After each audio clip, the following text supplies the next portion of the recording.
এক গ্রামে দুজন শিক্ষক ছিল। তারা দুজনেই গ্রামের ছোট ছোট বাচ্চাদের লেখাপড়া করত। কিন্তু তাদের মধ্যে আকাশ পাতালের তফাৎ ছিল। কারণ একজন শিক্ষক শুধু টাকা নিয়ে ধনী ঘরের বাচ্চাদের পড়াশোনা করাতো।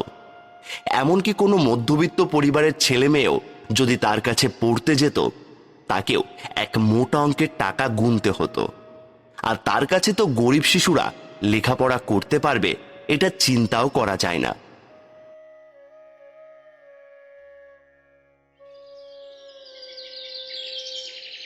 অন্যদিকে আরেকজন শিক্ষক ছিল। তিনি ছিল খুবই ভালো মানুষ। তিনি নিজে গরিব হলেও তার মন ছিল আকাশের মতো বিশাল। তিনি গ্রামের সব ছোট ছোট শিশুদের বিনামূল্যেই লেখাপড়া করাতেন।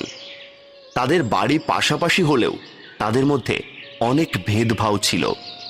তারা রোজ সকালে তাদের বাড়ির সামনে বাচ্চাদের ক্লাস নিত।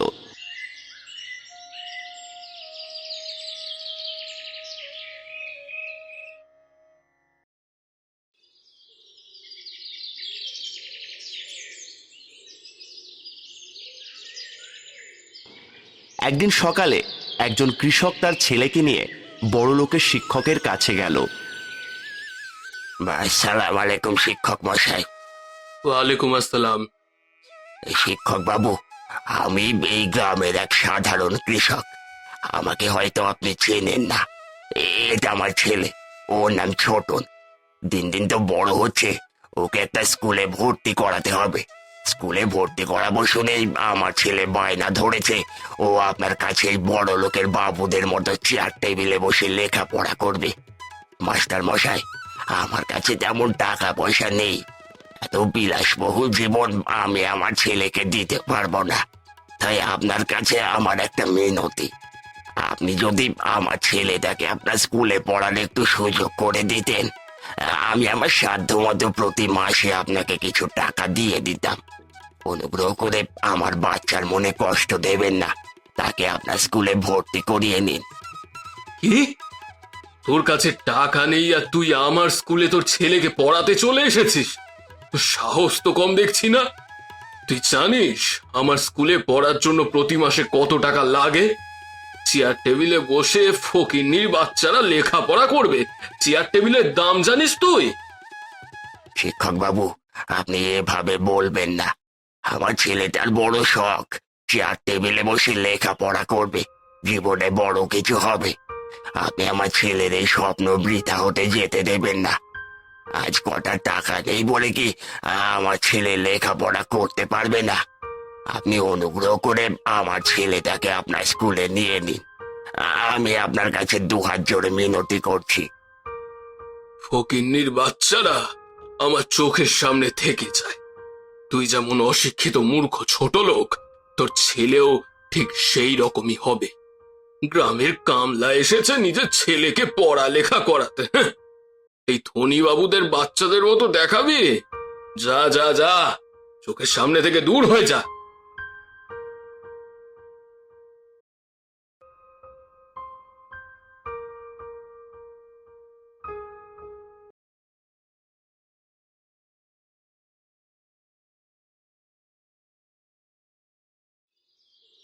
এই সব কিছুই দূরে দাঁড়িয়ে দেখছিল গরিবের শিক্ষক।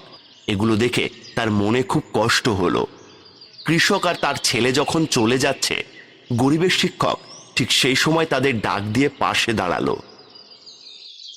সালাম আলাইকুম ভাই, আপনি মিছে মিছে মন খারাপ করবেন না। শিক্ষা সবার জন্য সমান। ওয়ালাইকুম আসসালাম শিক্ষক মশাই। আমিও তাই জানতাম, শিক্ষা সবার জন্য সমান। এর জন্যই মনে এক ছোট্ট আশা নিয়ে এসেছিলাম ছেলেটাকে মাস্টার মশাইয়ের কাছে ভর্তি করাতে। ছেলে যে বায়না ধরেছে চেয়ার টেবিল ছাড়া পড়বে না, এখন আমি কি করি বলুন তো? কিছু মনে করবেন না, আমি গরিব মানুষ, আমি গরিব মানুষকেই পড়াই। আপনি চাইলে আপনার ছেলেকে আমার স্কুলে পড়াতেই পারেন। হ্যাঁ, আমার স্কুলে চেয়ার টেবিল নেই, ছোট ছোট বাচ্চারা মাটির পাটির উপর বসে লেখাপড়া করে। কিন্তু আমি কথা দিচ্ছি, আমার কাছে লেখাপড়া করলে আমি ওকে মানুষের মতো মানুষ তৈরি করতে পারবো। মাস্টার মশাই, আপনি আমার বড় উপকার করলেন। আমি আপনার এই উপকার কোনোদিনও ভুলবো না। তা বাবা, তোমার নাম কি? আমার নাম ছোটন শিক্ষক মশাই। দেখো বাবা, সবার এত বড় বড় স্কুলে লেখাপড়ার সুযোগ হয় না, তাই বলে যে আমরা লেখাপড়ায় করব না এমনটা তো আর নয়।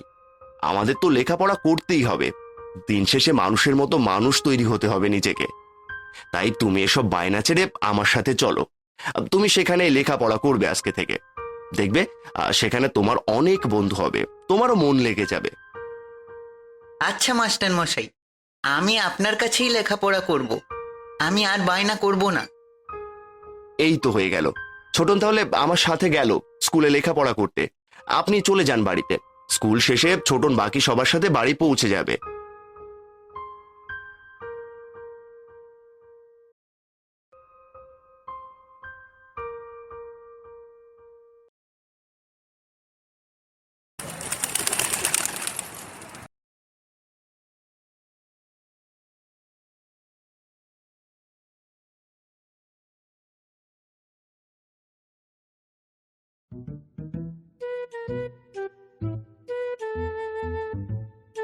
এই এই, তোরা ঠিক মতো লেখাপড়া করতে পারছিস না? এত চেঁচামেচি করার কি আছে? আমার স্কুলটাকে যেন মাছের বাজার বানিয়ে ফেলেছে। সব তো এক একজন বড় লোকের লাট সাহেব, কিন্তু ব্যবহারে তো এসব কিছু দেখছি না। ব্যবহার দেখে মনে হয় একটা ছোট লোকের বাজার বসেছে। কেন মাস্টার মশাই এভাবে আমাদের বকছেন কেন? মাস্টার মশাই আমাদের সব সময় এমন ভাবেই বকে, এটার নতুন কি? এই যে মুখে মুখে তর্ক করছিস তোরা আমার সাথে, হ্যাঁ? যা যা, ওই পাশে গিয়ে কান ধরে দাঁড়িয়ে থাকবি, যা এখনই গিয়ে দাঁড়া। আচ্ছা শোনো, আজকে আমি আগে আগে স্কুল ছুটি দিয়ে দিচ্ছি। আজ আর বেশি দেরি করব না। আমার কিছু কাজ আছে শহরে, এর জন্য আমার 2-3 দিন সময় লেগে যাবে। তাই আমি তোমাদের জন্য স্কুলে 3 দিনের ছুটি দিয়ে যাচ্ছি। এই ছুটিতে কিছু পড়াও দিয়ে যাচ্ছি। আমি আসার আগে সব শেষ করে রাখবে, মনে থাকে যেন।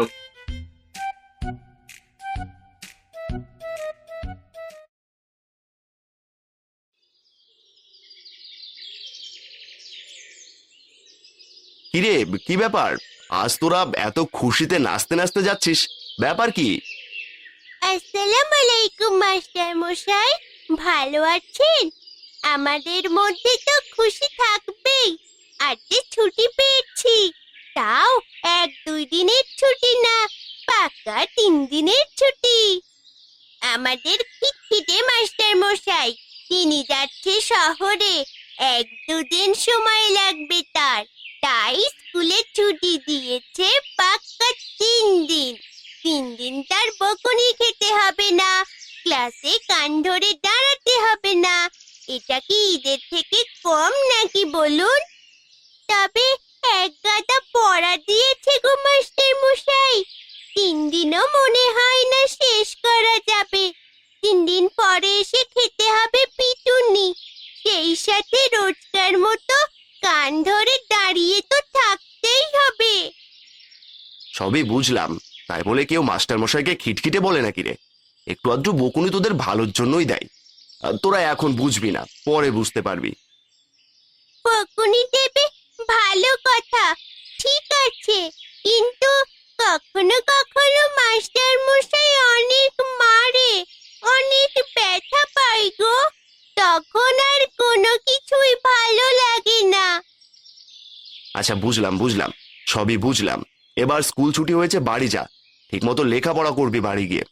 তাহলে 3 দিন পরে এসে আর বেতের বাড়ি খেতে হবে না, আর কান ধরেও দাঁড়িয়ে থাকতে হবে না, বুঝলি?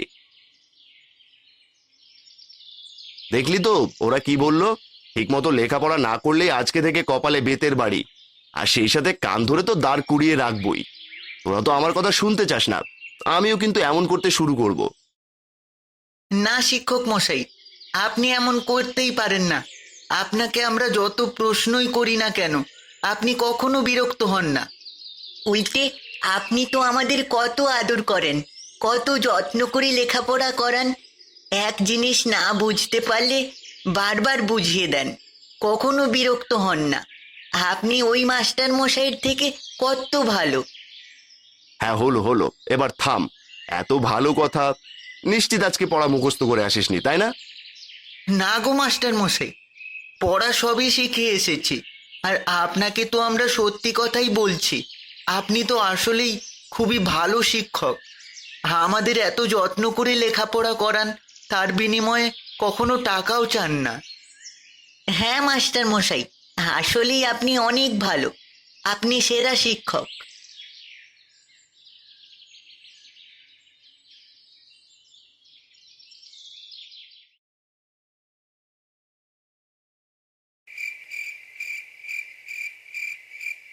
অন্যদিকে 3 দিন পর রাতের বেলা বড়লোকের শিক্ষক জঙ্গলের মাঝখান দিয়ে সাইকেল নিয়ে শহর থেকে গ্রামের দিকে ফিরছে। চারিদিকে বাতাস বইছে, মেঘ জমেছে, হয়তো বৃষ্টি নামবে। এরই মধ্যে শুরু হলো ঝড়, আর সেই ঝড়ে বড়লোকের শিক্ষক ভিজে কুপোকাত।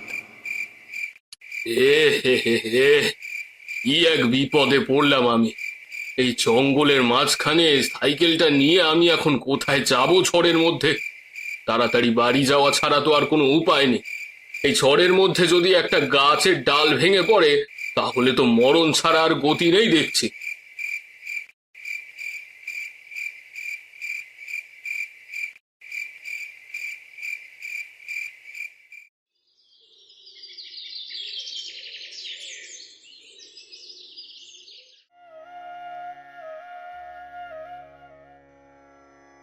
এই ব্যাপারটা কি বলতো? ওদিকে স্কুল বন্ধ দিয়েছিল তো 3 দিনের, আজ পুরো সপ্তাহ হয়ে গেল, এখনো পর্যন্ত ওরা ক্লাসে বসলো না। শিক্ষক মশাইকেও দেখতে পেলাম না। ব্যাপারটা কি রে? তিনি কি এখনো শহর থেকে ফেরেনি? মনেতে হয় ফিরেছে, আবার বাবা নাকি তাকে ঝড়ের মধ্যে সাইকেল নিয়ে যেতে দেখেছিল। যদি গ্রামে এসে থাকে তাহলে এখনো স্কুল খুললো না কেন? ছেলেপুলেদের কি লেখাপড়া নেই নাকি? তিনি তো কখনো স্কুল বন্ধ রাখার মানুষ নন। কোনো বিপদ হয়নি তো? কি করে বলবো শিক্ষক মশাই, বলুন, আমরা তো কেউ কিছুই জানি না। না জানলে জানতে হবে, তিনি আমাদের প্রতিবেশী, আর প্রতিবেশীর খেয়াল রাখতে হয়। বা স্কুল শেষে চল, আমরা সবাই মিলে তার বাড়ি যাব, বাড়ি গিয়ে দেখে আসবো সব ঠিক আছে নাকি। এভাবে স্কুল বন্ধ রাখার তো কথা না। আর অনেকদিন হলো স্কুলে ছাত্রদেরও দেখছি না। বিষয়টা এভাবে ফেলে রাখা ঠিক হবে না।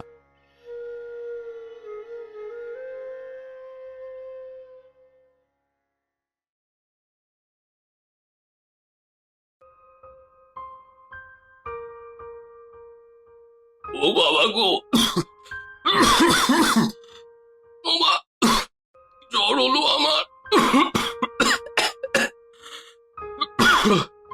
চোখে সব আধার দেখছি।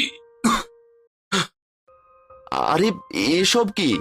আপনার এই অবস্থা হলো কি করে? দেখে তো মনে হচ্ছে খুব জ্বর, সাথে ঠান্ডাও লেগেছে বেশ।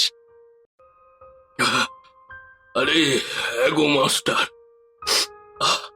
আমার খুব জ্বর সর্দি করেছে জানো। শরীরটা খুব ব্যথা, ব্যথা যেন একদম একদম হাড়ে হাড়ে লেগে গিয়েছে। আমি উঠে দাঁড়াতে পারছি না, চোখে সব আধার দেখছি কেমন।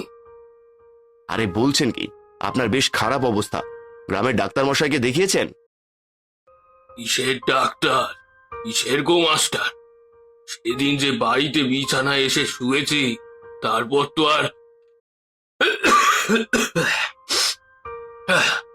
আর উঠেই দাঁড়াতে পারলাম না। আমি ডাক্তারখানায় যাব কি করে বলো তো?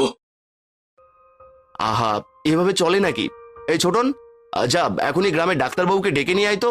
স্যারের যে অবস্থা, ডাক্তার দেখাতে হবে, নয়তো ভালো হবে কি করে? আচ্ছা, তোরা কেউ এদিকে আয় তো, বালতিতে পানি ভরে নিয়ে আয়। স্যারের মাথাটা ধুয়ে দি, জ্বরটা কমবে। আমার সাথে সাথে কাজ কর, একটু সাহায্য কর সবাই। আচ্ছা মাস্টার মশাই। তোরা দাঁড়িয়ে আছিস কেন? স্যারের শরীরটা খুব ব্যথা, হাত পা একটু টিপে দে, আরাম পাবে। আর একদম না খেয়ে রয়েছে। ছোট নাসুক, আমি বাড়ি থেকে খাবার আনাচ্ছি। ডাক্তার এসে ওষুধ দিলেই ইনশাল্লাহ দেখবি ভালো হয়ে গিয়েছে। আচ্ছা মাস্টার মশাই, এখনই করে দিচ্ছি। তারা সবাই মিলে বড়লোকের শিক্ষকের খুব যত্ন করতে শুরু করলো।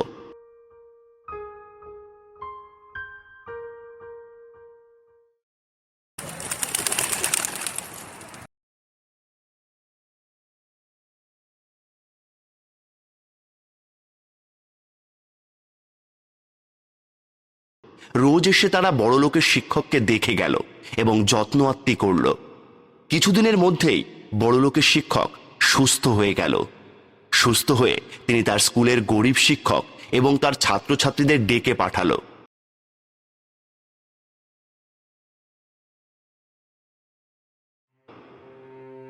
মাস্টার, আমি ভেবেছিলাম আমি ছোট ছোট বাচ্চাদের লেখাপড়া করাই, এটাই অনেক মহান কাজ।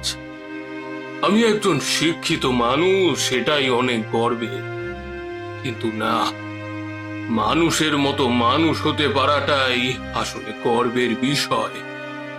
আমি আমার ছাত্রছাত্রীদের খুব ভালোবাসি, আমি জানি তারাও আমাকে ভালোবাসে, কিন্তু আমি তাদের মধ্যে মনুষ্যত্ব তৈরি করতে পারিনি যার থেকে তারা প্রকৃত অর্থে মানুষ হবে। কিন্তু এই কাজটি আমাদের পরিবেশ শিক্ষক করে দেখিয়েছে, তার ছাত্রছাত্রীদের মাধ্যমেই সে করেছে। এই কিছুদিন আগে যখন আমি অসুস্থ ছিলাম, তারা আমার কত যত্নই না করেছে। আমি তাদের প্রত্যেকের সাথেই কখনো না কখনো খারাপ ব্যবহার করেছি, কিন্তু তারা আমার দুঃসময়ে সেই কথা মনে রাখেনি। উল্টে তারা চিন্তা করেছে আমাকে সাহায্য করার, আমাকে যত্ন করার, আমাকে সুস্থ করার। এজন্য আমি তাদের কাছে সারা জীবন কৃতজ্ঞ হয়ে থাকব।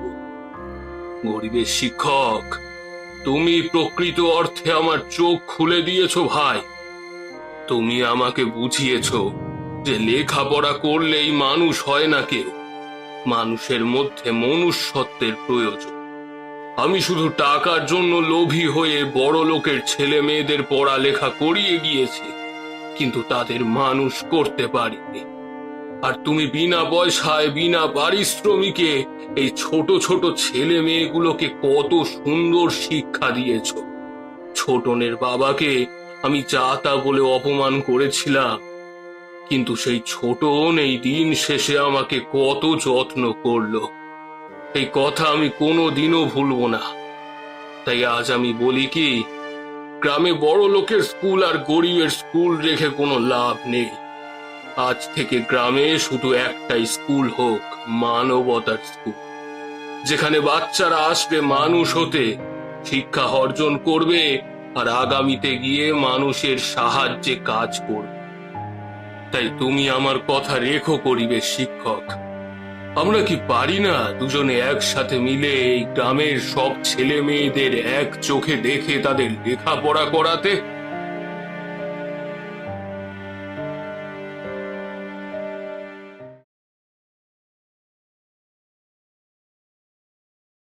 অবশ্যই পারি মাস্টার মশাই, কেন পারবো না? আমার কাছে তো সব ছেলে মেয়ে এক সমান। পুরো গ্রামের ছেলে মেয়েদের যদি আমরা একসাথে শিক্ষায় শিক্ষিত করতে পারি, এর থেকে ভালো কিছুই হতে পারে না।